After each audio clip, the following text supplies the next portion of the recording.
जब से बांग्लादेश में सत्ता का परिवर्तन हुआ है, तब से बहुत सारे वीडियो स्टेटमेंट आपके सामने आते ही रहते हैं। आपने विजुअल देखे होंगे, किसी मंदिर पे हमला हो रहा है, इस्कॉन के जो सदस्य हैं उनके ऊपर हमले होते रहते हैं, या कहीं किसी का घर जला दिया गया। इस तरीके से विजुअल आप देख ही रहे होंगे। होता भी रहता है। ये किसी देश की सीमा के भीतर की बात है, वहां पे क्या चल रहा है उसको लेकर आप चिंता व्यक्त कर सकते हैं, लेकिन उसके संबंध में ज्यादा कुछ आप कर नहीं सकते हैं। लेकिन अभी एक ताजा बयान आया है। बांग्लादेशी कह रहे हैं कि वो भारत से बंगाल, बिहार, उड़ीसा ले लेंगे। बहुत आसान बात है कि आएंगे, 2-3 बंदूक लेकर आएंगे, कहेंगे भाई दे दो, और भारत कहेगा नहीं भैया ले जाओ, आप बहादुर लोग हो, आप लोग बड़े लड़ाके हो, बड़े क्रांतिकारी लोग हो, आपसे तो लड़ भी नहीं सकते, आप ले जाओ। इसी को कहते हैं अति आत्मविश्वास। एक छोटा सा देश, चींटी जैसा भारत के सामने, कि शायद भारत का सबसे छोटा राज्य भी उस पर भारी पड़ गया है, उसको धमकी दे रहा है। अरे नेपाल को भी धमकी दिए होते, श्रीलंका को भी धमकी दिए होते, तब भी एक बात चल जाता कि चलो भाई, थोड़ा बराबरी का कहीं ना कहीं मामला है।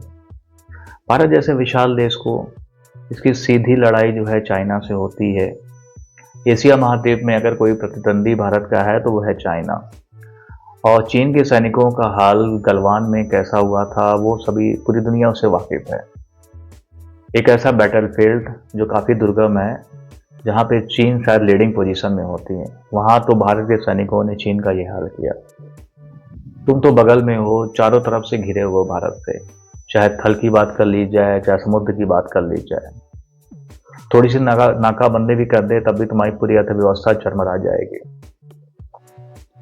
नहीं कुछ सीख पा रहे होते तो अपने पाकिस्तान से सीख लिए होते, जहाँ की तुम पैदाइश हो, जहाँ के तुम आज़ाद होके एक स्वतंत्र देश बने।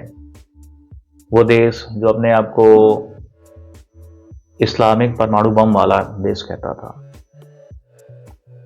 कोशिश की उसने भी भारत के ऊपर, 2-3 आक्रमण किए, कश्मीर लेने की कोशिश की, लेकिन उसके हर बार क्या हुआ, बहुत ही बुरा हाल हुआ।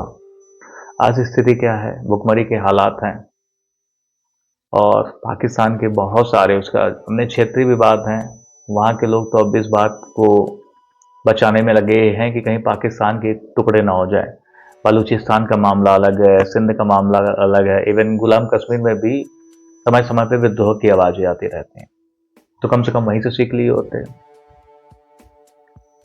हमारी पश्चिम बंगाल की सीएम ममता बनर्जी ने ठीक कहा कि कोई लॉलीपॉप है क्या जो ले लोगे, कि जब चाहे चूस लोगे, तो समझ जाओ ठीक है, तुम अपनी सीमा के भीतर भारत के झंडे को अपने पैर के तले रौंद देते हो, जला देते हो, अपना जो भी गुस्सा है सब निकाल लेते हो, ठीक है, अच्छी बात है, कर सकते हो अपने देश की सीमा के भीतर।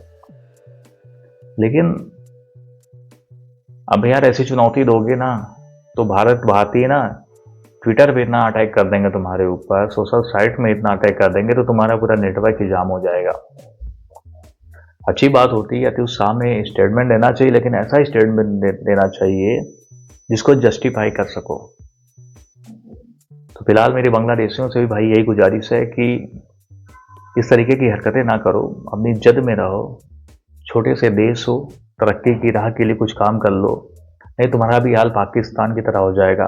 कट्टरपंथी को बढ़ावा दोगे तो धीरे धीरे तुम्हारे लिए ही विस्मरण होगा, तुम्हारे देश की अर्थव्यवस्था डूबेगी और तुम ही तबाह हो जाओगे। सब कुछ ठीक ठाक चल रहा था, अच्छा खासा चल रहा था, कई सारे मानक ऐसे थे जिसमें तुमने भारत को पीछे कर दिया था, तुम्हारी इकोनॉमी बहुत अच्छी हो गई थी, सब कुछ बढ़िया हो गया था, एग्जाम्पल दिया जा रहा था। अब सब कुछ पटरी पे जो चल रही थी व्यवस्था, उसको धड़ाम से नीचे ला दिए हो। फिलहाल अभी तो बहुत समय बचा हुआ है, देखते हैं भविष्य में क्या होता है तुम्हारे साथ। लेकिन इतना ज़्यादा जहर मत घोलो कि भारत से अच्छे संबंध ना बन पाए, क्योंकि तुम्हारे हित में नहीं होंगे। भारत को तुमसे अच्छा संबंध हो ना हो, बहुत ज़्यादा फर्क नहीं पड़ता है। एक दुश्मनों पाल लेगा अपने बगल, चलता रहेगा, थोड़े से सैनिक तुम्हारी सीमा पे भी लगा दिए जाएंगे। तो बस यही बात बतानी थी।